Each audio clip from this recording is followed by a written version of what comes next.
मैं जब छोटा था तो वालिद साहब मजदूरी करते थे। हालात ऐसे थे कि एक वक्त का खाना होता था, दूसरे टाइम का नहीं होता था हमारे घर में। मेरे पास एक ताकत थी कलम की। मीडिया में बहुत से लोगों ने कहा कि ये आप बिल्कुल स्ट्रेट फॉरवर्ड हो, आप नहीं चल सकते मीडिया में। मेरा एक था वो एम, जहाँ पे नामुमकिन चीज़ हो ना वो करके दिखानी है। अच्छी पोस्ट पे पहुंच चुका था, लेकिन मैं शाम को गाड़ियाँ भी धोता था। हराम की कमाई से अमीर बनने से बेहतर है हलाल की कमाई से मैं गरीब ही रह लूँ। रियाज अहमद साहब जो हैं वो समा से जुड़े हुए मुंसलिक लोग थे और काफ़ी अर्सा उन्होंने समा के लिए काम किया। मुश्किल वक्त होता है जब आप किसी की चालाकी को देख रहे होते हैं और खामोश होते हैं। सबसे बड़ा गम जब आप इंसान मुश्किल में होता है ना, तो उसके शोल्डर्स दोनों अकेले होते हैं।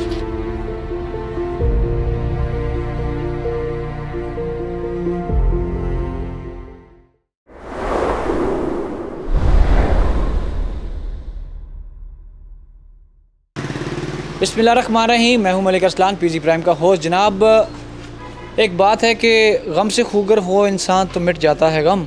मुश्किलें इतनी पड़ी कि सब आसान हो गई।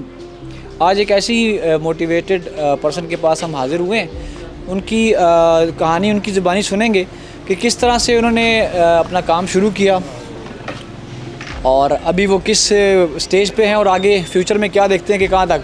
ये वो नौजवान है, हमारे पाकिस्तान का सरमाया है, जो अपने अंदर हिम्मत और जज्बा और जुनून रखता है और मुश्किल हालात से लड़ने का हौसला रखता है। अस्सलाम वालेकुम जी। वालेकुम सलाम। कैसे हैं जी रियाज भाई? अल्हम्दुलिल्लाह। रियाज भाई, आपके पास आने का मकसद कि आप अपना पास्ट भी बताएंगे, आप क्या करते थे, फिर उसके बाद क्या वाक़यात रूनुमा हुए जिसकी वजह से आपको दोबारा से स्टैंड लेना पड़ा, वो पीरियड भी बताएंगे जिधर ज़िंदगी ने आपको बहुत ज़बरदस्त किस्म के थपेड़े मारे। उन थपेड़ों से आप कैसे निकले? सबसे पहले तो thank you very much Arsan. Actually आप शायद मुझे जानते हैं बचपन से। मैं जब छोटा था तो वालिद साहब मजदूरी करते थे, आपको पता है, ठीक है। मजदूरी उनके साथ मजदूरी ही करता था मैं। तो फिर आहिस्ता आहिस्ता स्ट्रगल करते रहे। हालात ऐसे थे कि एक वक्त का खाना होता था, दूसरे टाइम का नहीं होता था हमारे घर में। तो गुर्बत देखी, बेबना देखी। फिर उसके बाद अल्लाह ताला ने करम किया अपना। मैंने एडवर्टाइजिंग सेक्शन ज्वाइन किया 1995 में। एडवर्टाइजिंग ज्वाइन की मैंने। तो फिर बहुत से मीडिया के दोस्त थे मेरे साथ, तो जो चाहते थे, आपको पता है एडवर्टाइजिंग और मीडिया दोनों लाज़िम मलज़ूम है, ठीक है, चोली दामन का दोनों का साथ है। तो वो फिर जब मैंने स्टार्ट किया मीडिया के दोस्तों के साथ अलग हुई, तो मेरे पास एक ताकत थी कलम की जी। लिखता बड़े मज़े का लिखता हूँ मैं ना। अभी अल्लाह का शुक्र है, उर्दू बहुत कम लोग हैं जो मेरे से मुकाबला कर सकते हैं। अपनी बुक्स मैंने लिखी हुई हैं, ठीक है। तो मैंने फिर छोटा छोटा लिखना शुरू किया। फिर एडवर्टाइजिंग से जंप हुआ मीडिया में। मीडिया में बहुत से लोगों ने कहा कि ये आप बिल्कुल स्ट्रेट फॉरवर्ड हो, आप नहीं चल सकते मीडिया में इस तरह। मेरा एक था वो एम कि जहाँ पे नामुमकिन चीज़ हो ना वो करके दिखानी है। तो मेरी तालीम थी उस वक्त, इंटर किया हुआ था मैंने ना। फिर मैंने इंटर के साथ ग्रेजुएशन में एडमिशन लिया, साथ जॉब करता था। और आपको मज़े की बात बताऊं, अच्छी पोस्ट पे पहुंच चुका था, लेकिन मैं शाम को गाड़ियाँ भी धोता था। मेरे बॉसेस मना करते थे कि यार अब आप कहाँ पे हो, ये काम आपके लेवल का नहीं है। मैंने उन्हें कहा सर लेवल कोई नहीं होता इंसान का, मेहनत करके कमाना हराम की कमाई से अमीर बनने से बेहतर है हलाल की कमाई से मैं गरीब ही रह लूँ, वो अच्छा है मेरे लिए। लेकिन अल्लाह ने करम किया, बढ़ता गया एक स्टेप से दूसरा, दूसरे से तीसरा, और फिर एक स्टेज ऐसी पे आया कि जहाँ लोग रश करते थे मेरे पे कि यार ये यहाँ कैसे पहुँच गया। मैं जब एज ए जर्नलिस्ट काम करता था तो मेरा तरीक़ाकार बड़ा मुख्तलिफ था। मैं ये नहीं करता, अल्लाह का माफ़ करे, कभी मैंने ये नहीं किया कि किसी जगह थ्रेट किया हो मैं जर्नलिस्ट हूँ, भाई मेरे साथ क्या ताउन करना है। नाज़रीन, आपको बताता चलूँ कि रियाज अहमद साहब जो हैं वो समा से जुड़े हुए मुंसलिक लोग थे और काफ़ी अर्सा उन्होंने समा के लिए काम किया। समा का बड़ा नाम है इस टाइम हमारे मीडिया में। तो मैं बस पे डिपेंड करता, अपनी जो पे सैलरी थी मैं उसी पे डिपेंड करता था। तो वो अभी मेरे बहन भाई छोटे थे, 5 छोटे बहन भाई थे। घर टूटा फूटा एक कमरे का घर था हमारा। घर को डेवलप करना, फिर छोटे बहन भाई पढ़ते थे उनको साथ स्टेबल करना, फिर उन 2 जवान बहनें थी उनकी शादी का भी सोचना था। तो वो सैलरी पे पॉसिबल नहीं था। तो वो फिर शाम को मैं करता था, काम करता था। सारे दोस्त मना करते थे लेकिन मैं करता रहा। मुश्किल वक्त होता है जब आप किसी की चालाकी को देख रहे होते हैं और खामोश होते हैं, वो बड़ा मुश्किल टाइम होता है। मैंने बड़ा वो भी टाइम देखा कि जब लोग हकारत भी करते थे, हसद भी आपसे करते थे और आपको खींचने की कोशिश भी करते थे। मुश्किलात आती हैं, हर जगह आती हैं, ठीक है। यहाँ भी कुछ आई, अप डाउन हुआ, ठीक है, लेकिन अल्लाह का शुक्र है मैं वहाँ चल रहा हूँ अभी। तो अभी फिर बच्चे मेरे बड़े हो गए, अब यूनिवर्सिटी गोइंग है, सर्वाइव करना, उनकी फ़ीसेस, उनकी ट्रांसपोर्ट, पूरा प्रॉब्लम थी मेरे लिए ना। तो फिर अब मेरी एक आदत है, मैं डिमांड नहीं करता कहीं भी। जब मैंने ये किया, मुश्किल जब आई ना तो फिर मैंने देखा कि अब क्या किया जाए। डिमांड तो मैं उनसे कर नहीं सकता, अब जो पे मिल रही है वो पूरी नहीं हो रही है। अभी आपके सामने महंगाई कहाँ चली गई ना, तो फिर मैंने अभी ये छोटा सा एक सेटअप स्टार्ट किया कि थोड़े चाहे थोड़े बच जाएँ, थोड़ा सा टाइम 4-5 घंटे शाम को लगा के, तो जितना हो सकता है वो मैं अपने बच्चों के लिए करूं। कैसा चल रहा है ये? अभी सेकंड डे है। अच्छा, तो अभी तो मेरे ख्याल में 1 महीना मुझे इसमें, आपको पता है थोड़ी सी पी काटनी पड़ेगी। टाइम देते हैं पार्ट टाइम? शाम 5 to 9 मेरी 5 to 9 इंशाल्लाह यहाँ टाइम दूंगा। मैं छोटे सेटअप से शुरू करूँगा, बाकी जो अल्लाह को मंजूर हुआ इंशाल्लाह करेंगे। ज़िंदगी का सबसे बड़ा गम क्या है रियाज अहमद का, और सबसे बड़ी खुशी क्या है? सबसे बड़ा गम जब हम इंसान मुश्किल में होता है ना, तो उसके शोल्डर्स दोनों अकेले होते हैं। आपका एक्सीडेंट भी हुआ था, कोई पाँव का भी मसला बना था? बिल्कुल, ये अभी रिसेंटली मेरे साथ हुआ था।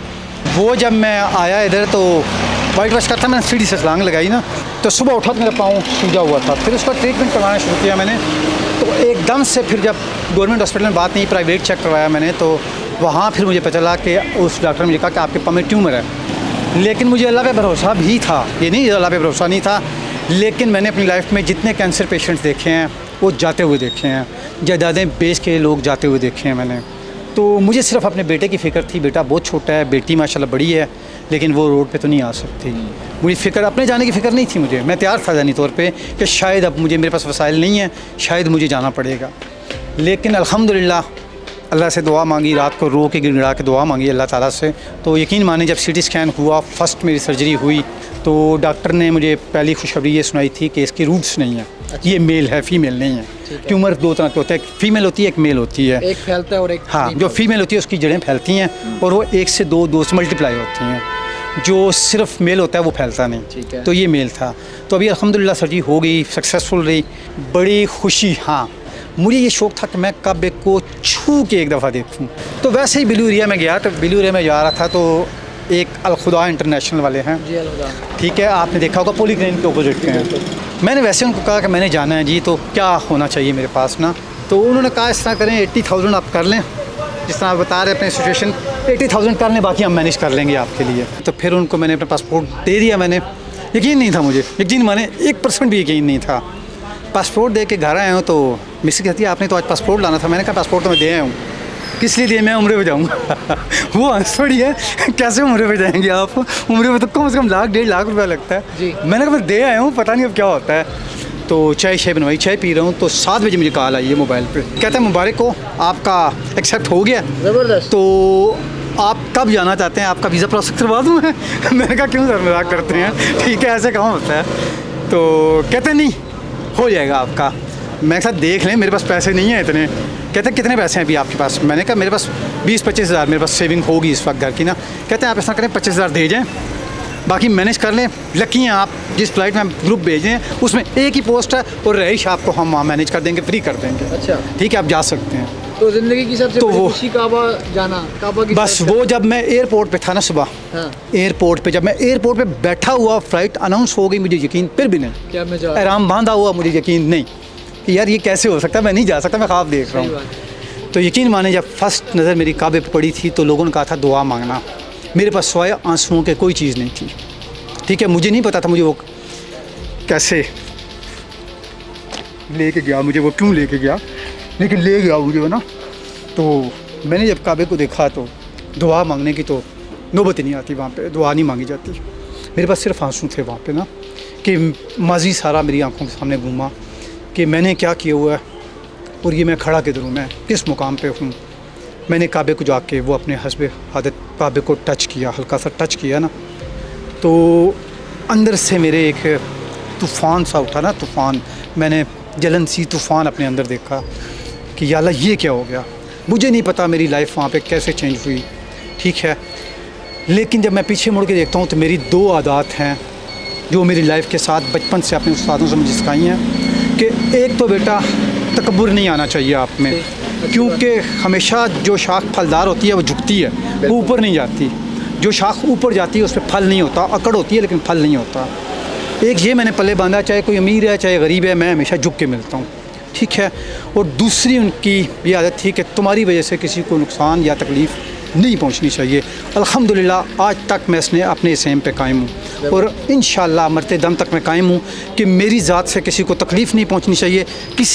किसी से मेरे को तकलीफ़ पहुँचे कि मैं दरगुजर करूँगा, मैं अल्लाह की रज़ा के लिए माफ़ करूँगा, लेकिन मेरी ज़ात से इंशाअल्लाह कभी तकलीफ़ नहीं पहुँचेगी किसी को।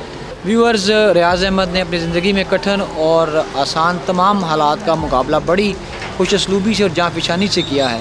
और आखिर में हम जाते जाते रियाज़ अहमद से ये पूछेंगे कि वो आने वाली नौजवान नस्ल जो अभी बड़ी मायूस है, 8 लाख के करीब इस टाइम पाकिस्तान से नौजवान मुल्क बदर हो चुके हैं, मुल्क छोड़ के जा चुके हैं।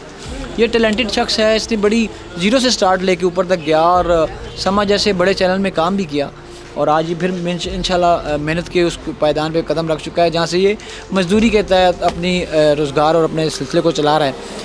इनसे पूछेंगे कि ये अपने आने वाली नस्लों को, नौजवानों को क्या पैगाम देते हैं जो मेहनत से भागते हैं या मेहनत को आर समझते हैं। जी रियाज़ भाई। जी मैं अपने भाइयों को यही पैगाम देना चाहूँगा कि ज़िंदगी में शॉर्टकट कोई नहीं है। शॉर्टकट के पीछे भागेंगे तो मार खाएंगे। आप जिस स्टेप पे खड़े हैं उससे पीछे जाएंगे, आगे नहीं आएंगे। Step by step slow. आपने वो बचपन में सुना होगा कछुए और खरगोश की कहानी तो सुनी होगी ना आपने, ठीक है। स्लो आप ऊपर आएँ, मेहनत आप जारी रखें, किसी भी काम को छोटा मत समझें, ठीक है। कोई भी काम छोटा नहीं है। छोटे पैसों में अल्लाह आपको बरकत देगा, बजाय इसके कि हराम की कमाई आप कमा लें, ठीक है। कमा लेंगे, बरकत नहीं आएगी उसमें, सेटिस्फाई कभी भी नहीं रहेंगे। आपके बच्चों के नसीब में आपके सामने वो आ जाएगी। हलाल कमाएं, थोड़ा कमाएं, आहिस्ता आहिस्ता ऊपर आएँ आप, तो इंशाल्लाह अल्लाह मेहनत ज़ाया नहीं करता किसी की भी। सिर्फ मेहनत और वक्त टेकिंग, टाइम टेकिंग चीज़ है ये, आपको टाइम देना है इसको। ये रियाज़ अहमद थे जिनकी स्टोरी आज आपके सामने पेश की। अगर आपके पास कोई ऐसी स्टोरी है जिसको हम समझते हैं कि कवर करना ज़रूरी है या कवर करना चाहिए और आवाम में आना चाहिए तो ज़रूर बताइएगा। हमारे चैनल को ज़रूर लाइक करें, शेयर करें, सब्सक्राइब करना मत भूलिएगा। अभी तक के लिए इतना ही। अल्लाह हाफ़िज़।